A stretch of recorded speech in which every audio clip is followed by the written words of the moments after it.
No,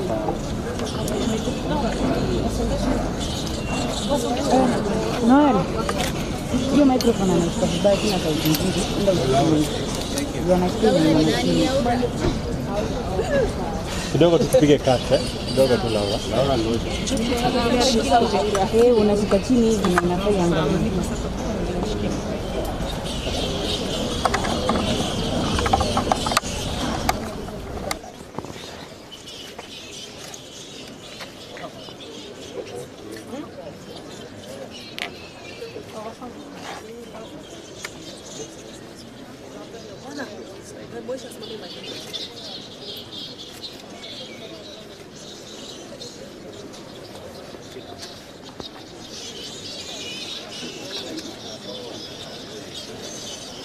Are we ready? Yes, sir.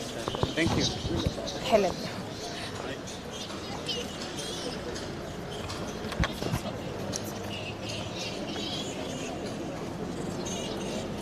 It's very, very saddening. We are very deeply saddened to witness what we have witnessed today. Young men in their early 20s na wazee wawili hivi walipatikana in the crossfire pande huko Ambassador near the archives, National Archives, mmoja kule, mwingine alipatikana karibu na GPO, obviously by a stray bullet, and he was very humorous. He told me that this was the first time he was participating in these demonstrations, and he was just watching to see what's going on, and then he was caught. So he said, first time unlucky, but he's alive.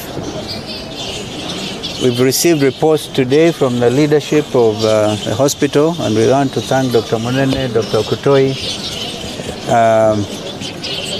and the administration of this hospital for receiving and treating scores and many, many Kenyans. We've received a report that over 200 people were brought in.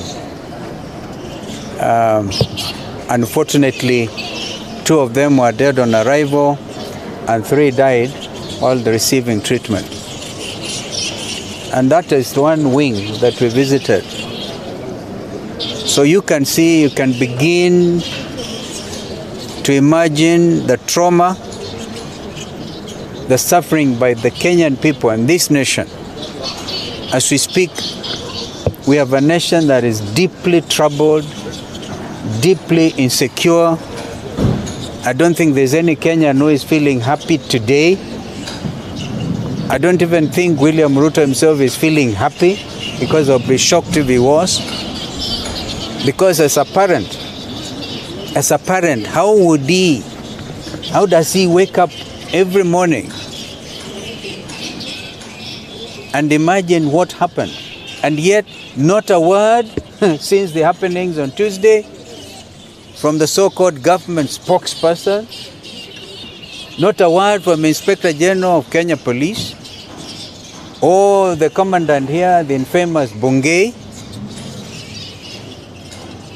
I'm speaking after the president of the Law Society, Faith Odhiambo, and I don't know what she told you.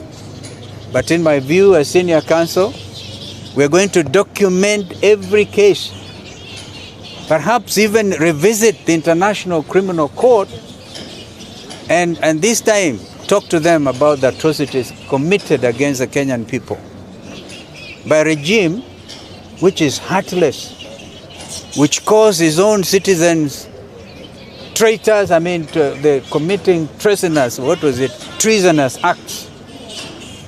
And we are yet to be told who are the financiers of this very organic youth movement, organic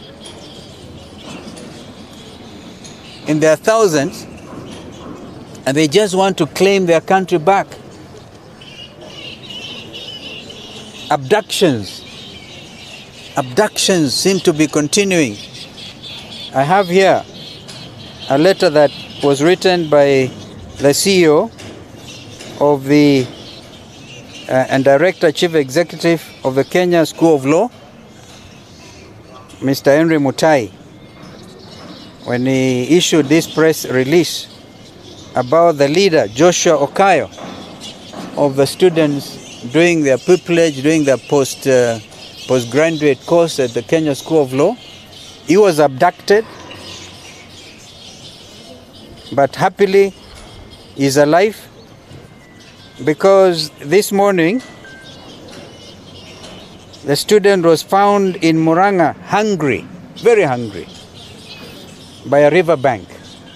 You can see that style of abducting student leaders, of terrorizing them, perhaps trying to indoctrinate them.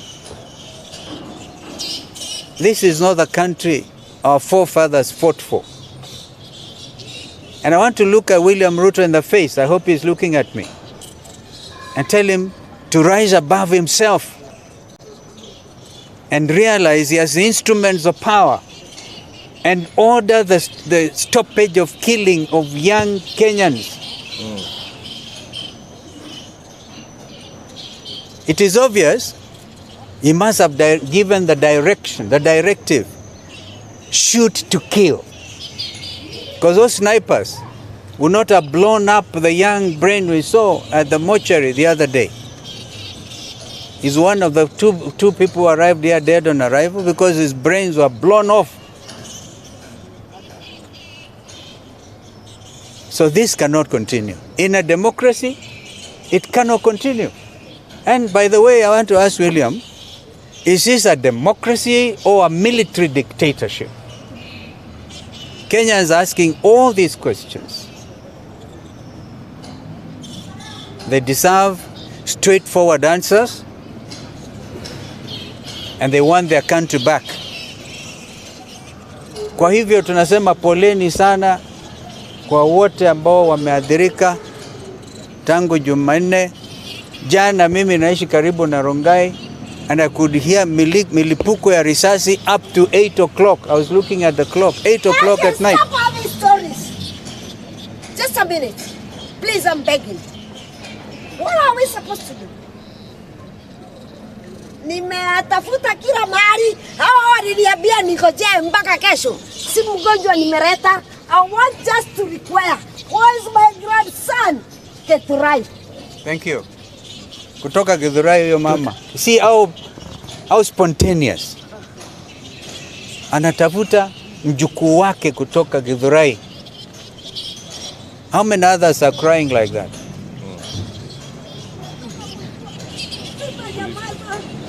So the police. Where's my grandson?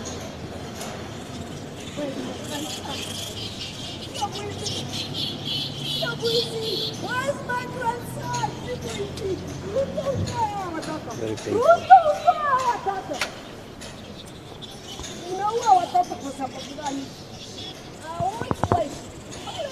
I don't even know how I can continue, because she expresses the emotion in the hearts and the minds of Kenyans. It is possible for people who have negative energy to think we may have even asked that huyo mama Joshua kuja alia hapa. We didn't even know. In fact, I was frightened myself. I thought she was going to throw me out. But that is reflective of the anger, the anguish Kenyans are going through. But I want to say one thing. God is on the throne. God will save our land. He will not allow this country to go down by people who want to demonstrate opulence. Young people are saying, even if you are stealing our resources, please don't vomit on our shoes, as one time Edward Clay, the famous British High Commissioner to Kenya, said. Yani munakula mpaka munatutapikia. Vijana wamesema la. And I think that for me, what has happened in Kenya is a real reawakening. The spirit of Kenyans who are saying there shall be democracy, there shall be open governance, because from today anybody going to throw out words, those millions in church functions, millions, they will now be asking, where have you stolen from? So this is now a new country, thanks to Gen Z. Gen Z, even Gen Alpha, Nimeona mtoto anauliza maswali makali sana. Unipatie ule watu akue. So this reawakening cannot be in vain. Rex Masai was the first to go. Rex Masai. And then Evans, who I think is getting buried today. Those young men could not have died in vain. This must be a new country. And how to begin, where to end, is an issue.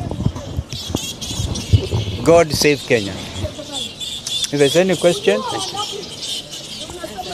thank you.